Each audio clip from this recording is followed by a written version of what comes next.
Hey, welcome back to Next Act Ninjas, the number one podcast for mastering your health and wealth longevity. I'm your host, Rachael Van Pelt, a retired health span scientist turned realtor and coach. Today, I want to talk about retirement finances because it's a topic that is filled with a lot of myths, misconceptions, and let's face it, quite a bit of fear. It's not surprising given that nearly 2/3 of Gen Xers and baby boomers say that they're afraid of outliving their savings. Most of us put our heads in the sand and try not to think about it too much. But here's the thing, retirement planning doesn't have to feel overwhelming, and it's not too late to play catch up. Today, I want to bust some of the biggest myths about retirement finances so that you can face your future with a lot more confidence and a whole lot of clarity. Along the way today, I'm going to give you some action steps that you can take so you can radically improve your wealth span. So you might want to grab a pen and some paper so you can jot down some notes. The first myth that we have to dispel is this idea that Social Security is going to cover most of our retirement needs. That political landmine that we've come to rely on as a safety net, it was never designed to replace our full income in retirement. It's a supplement, not a solution, right? The average Social Security check is about $2,000 per month or $3,000 for a couple. And yet the average living expenses for most retirees is easily 2 to 3 times that amount. And we can't forget that Social Security payments are taxed and they aren't keeping up with inflation. In fact, in 2025, the cost of living adjustment for Social Security is only going to be about 2.5%. That only amounts to about $50 per month for most individuals or $75 per month for a couple. While any increase might help, it's hardly going to make up for the 4 to 5% annual inflation rate that we've seen over the past couple of years, which means that Social Security checks are effectively losing purchasing power every year. And that makes it harder and harder for people to cover essentials like housing, healthcare, and groceries. It's been estimated that someone who's been collecting Social Security since 2010 has seen their monthly check lose 20% of its buying power over the last 15 years. That's painful, isn't it? Now, if the next administration finally does away with income tax on Social Security, that could help today's retirees a lot, but it could also accelerate the demise of Social Security altogether if we don't find other sources of revenue. Right now, financial analysts suggest that Social Security is going to run dry by 2033. That's crazy, isn't it? That's only 8 years away. So what's the solution? Well, we have to build other income streams, whether that's investing in a 401k, putting our money in an S&P index fund, into real estate, bonds, cryptocurrencies, doesn't matter. The goal is to create a diversified income plan so that you're not relying on just one shaky stool leg to support your retirement dreams. I worked with a couple who originally planned to rely heavily on their Social Security for retirement. But when they did the math, they realized they were going to fall nearly $30,000 short every year. So we had to help them build a strategy to bridge the gap. I helped them buy a second property that will eventually become their downsize, their primary home, and in the meantime is going to generate rental income. They also started maxing out their 401k contributions, but I'm going to get to that in a minute. Before we talk 401ks, I want to give you an action step to take as soon as you're done listening to this podcast. Write this down. Go to the SSA.gov website, the Social Security Administration website. Go to that website and check out your latest Social Security statement to see what your benefits will be, assuming you're not already collecting. I want you to estimate how much of your expected expenses in retirement will be covered. Do you think your Social Security payments are going to cover 50% of your monthly expenses? 30%? You need to know the gap so you can determine how much you will have to come up with from other retirement income streams. And please don't assume that your monthly expenses will be less than they are now. Even if your house and your cars are paid off and you don't travel very much, inflation and medical expenses are probably going to increase your cost of living. I estimated for my husband and I that Social Security is only going to cover about 25% of our expenses 9 years from now. 75% is a big gap for us to cover, isn't it? And that leads me to the next myth that we have to dispel. This idea that your 401k match is enough. Do you have a 401k through your work? Does your company match what you put in? Are you taking advantage of that match? I think many of us are good about opting to automatically contribute to our 401k every paycheck. When we were hired, we took the set it and forget it approach, thinking, hey, I'm contributing up to the company match. I'm good. But here's a spoiler alert. That's not enough. Most companies match 50% of your contribution up to 6% of your salary, or if you're lucky, dollar for dollar up to 5%. While that's free money, it's still not going to be enough to meet your retirement goals because most experts recommend saving 15 to 20% of your salary. That's right. It's quite a bit, isn't it? Are you doing that? Are you saving 20%? I know few of us are, but if you can max out your 401k contributions, do it because every dollar that you invest today compounds for tomorrow. If you're under the age of 50, you're able to contribute up to $23,000 every year to your 401k. If you're over 50, you can invest up to $30,500. And that can go a long way towards catching you up to where you want to be in retirement. Just to paint that picture for you, if you're 50 and you can max out your contribution until 65, and that 401k investment grows about 7% annually, you could add $750,000 to your retirement savings. That is the power of compound interest over 15 years. Now, I get it. That can be really hard, right? Setting aside 15 to 20% of your salary for more than a decade is not easy. It likely means foregoing luxuries today so you can reap those benefits tomorrow. But if you can do it, your future self will thank you. Even contributing $25K per year is going to net you nearly $630,000 in 15 years. So I'm going to encourage you to take these action steps. Take the time to calculate how much you are currently saving and how it compares to that 15 to 20% target. Can you increase your contributions and take advantage of that compounding to catch up your savings? Don't stop at the 401k either. Look into additional retirement vehicles like a Roth IRA or a health savings account, an HSA, to boost your savings. Roth IRAs are great because they offer tax-free growth and tax-free withdrawals in retirement. That means you're not just saving now, you're also shielding yourself from potentially higher tax rates in the future. Unlike traditional IRAs, Roth IRAs don't have required minimum distributions or RMDs. So that money can continue to grow tax-free for as long as you leave it in there. And that flexibility is great, makes them a great tool for creating financial security in the future. HSAs they provide a triple tax benefit. The contributions are tax deductible, the growth is tax-free, and when you withdraw that money for qualified medical expenses, that's also tax-free. And once you turn 65, you can use that HSA just like a traditional IRA. You can spend it on other non-medical expenses if you want without penalties. It's just taxed as ordinary income. So HSAs are a powerful all-purpose savings vehicle. But now let's address myth number 3. This idea that you can work as long as you want. We've all heard it.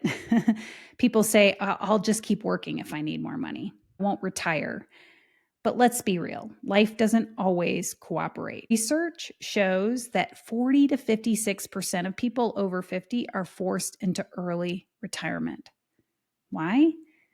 Because of health problems, unexpected layoffs, and even outdated skills. And we all know that finding a new job at 60 is not exactly a cakewalk. My client, Sarah, when she was 58, her company downsized and eliminated her specialized role.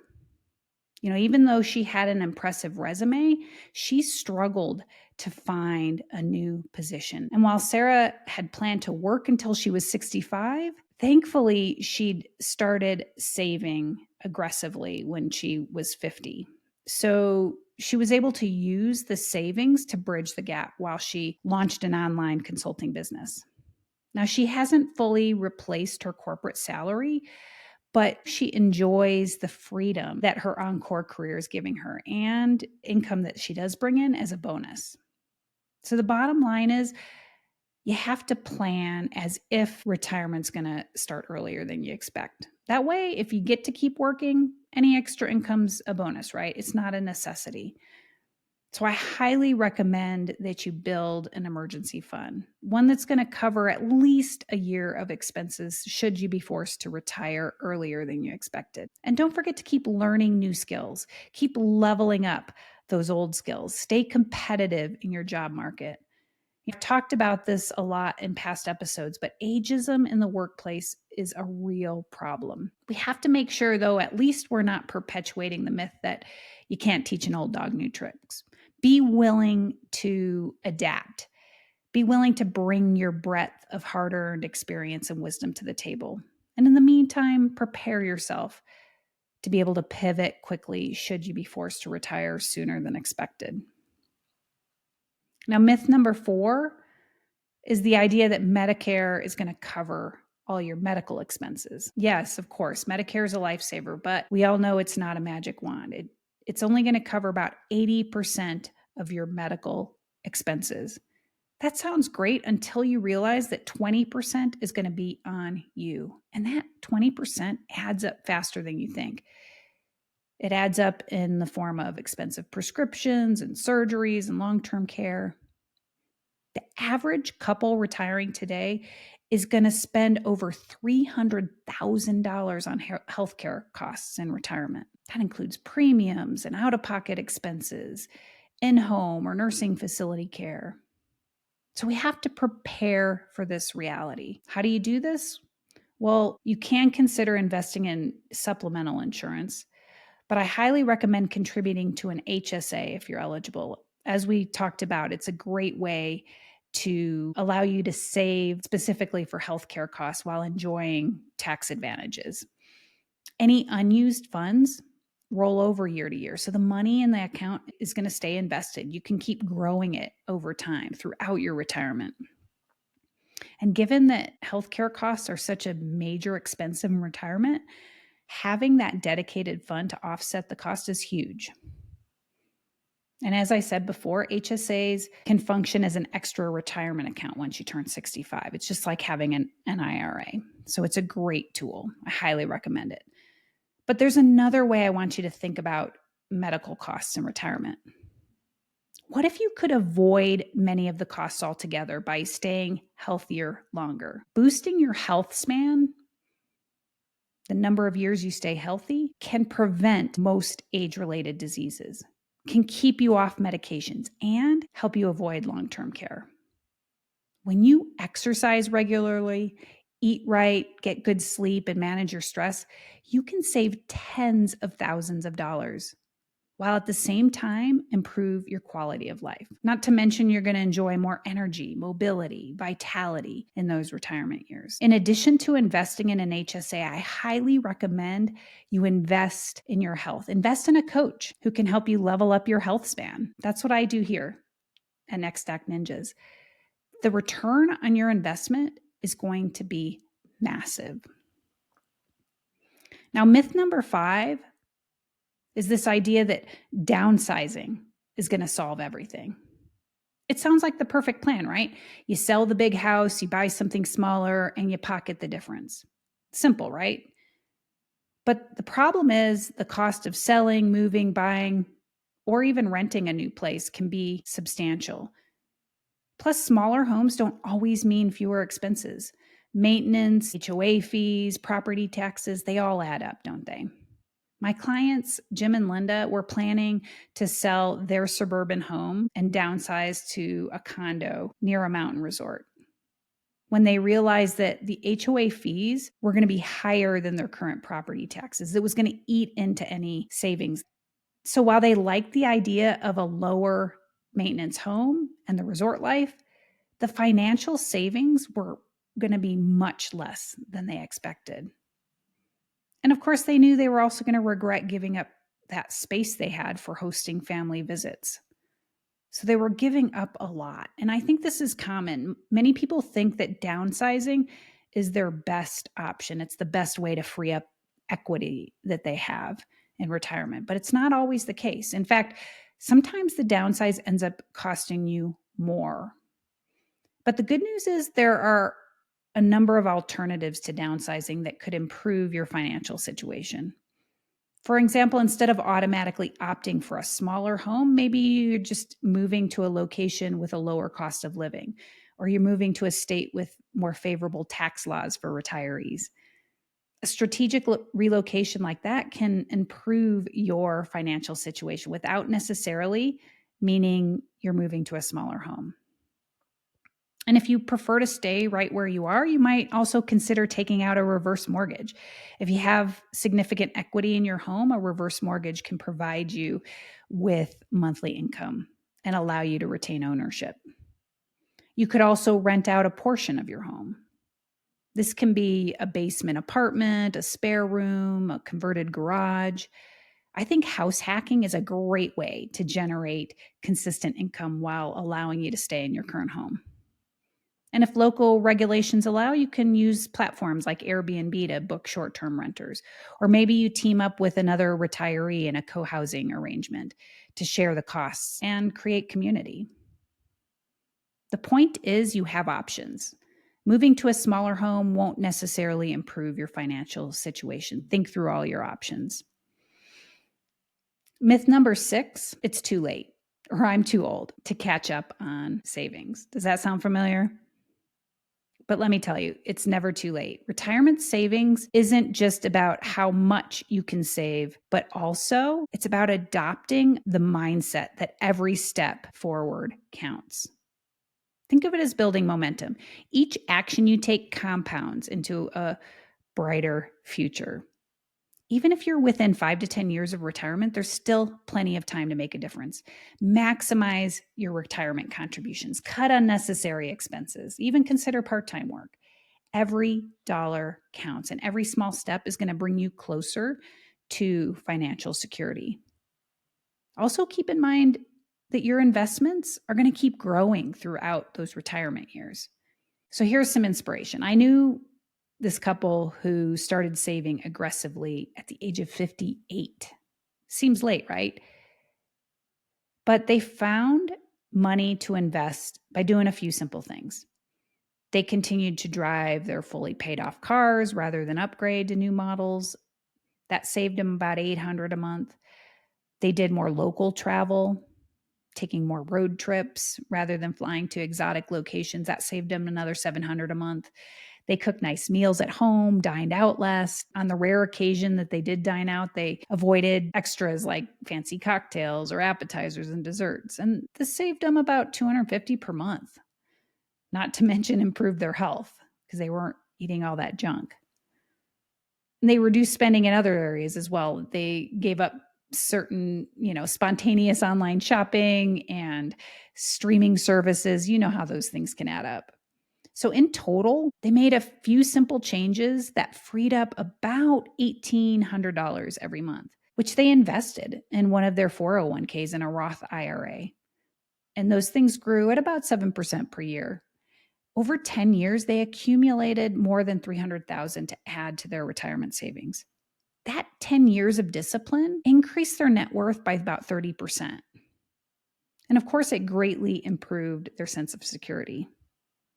Better yet, they felt empowered knowing that they were taking control of their future. I love stories like that because they prove that it's not too late to rewrite your financial story. So I want to encourage you to take action today. Take a little bit of time to evaluate your budget and identify areas where you can reduce spending, even if you don't think you're overspending. You'll be surprised at how fast $50 here or $20 there adds up. If necessary, work with a financial advisor to create a catch-up strategy. Start small if you have to, but start today. Your future self will thank you. And that last myth number 7, is this idea that you can wing it. This is the myth of all myths. This idea, I'll figure it out as I go. But let me be honest, retirement is not the time to wing it. It's the culmination of all your hard work, all your discipline, all the planning you've done throughout your life. Would you embark on a trip around the world without a plan? Of course not. Think of your retirement as that journey. It's going to take a bit of planning. Having a strategy is not just smart, it's liberating. It's going to give you the confidence to make better decisions. It's going to give you more flexibility to adjust to life's surprises. And it's going to give you peace of mind to truly enjoy your golden years. Without a plan, you're at the mercy of unexpected expenses, market downturns, outliving your savings. A smart plan is your ticket to freedom. It's going to allow you to say yes to more things that you love to do. Travel, hobbies, time with family, and you're not going to have fear of running out of money. And that's going to allow you to design a life that you are excited to live. It's going to allow you to design your best next act. So after this episode, I challenge you, sit down and map out just a basic plan. Start by doing each of the action steps we talked about today. Look at your Social Security statement. Look at your 401k. List out your expected income sources and expenses. See where the gaps are, and just take one step to address them. Maybe you increase your 401k distributions if you can. You contribute to an HSA if you have one. You could build an emergency fund. Level up your health span. Hire a coach. Don't assume that you'll be able to work forever, that you'll be able to downsize to free up cash, or that you can just wing it. You have to have a solid plan, and that plan starts today. The road to retirement doesn't have to be scary or uncertain. Armed with a bit of knowledge and a solid plan, you're going to be able to create your next act with confidence. Now, if you could use some coaching to get crystal clear on what that next act looks like, reach out. I'd love to help you navigate this exciting journey. Until next time, live well, love more, age less, my friends.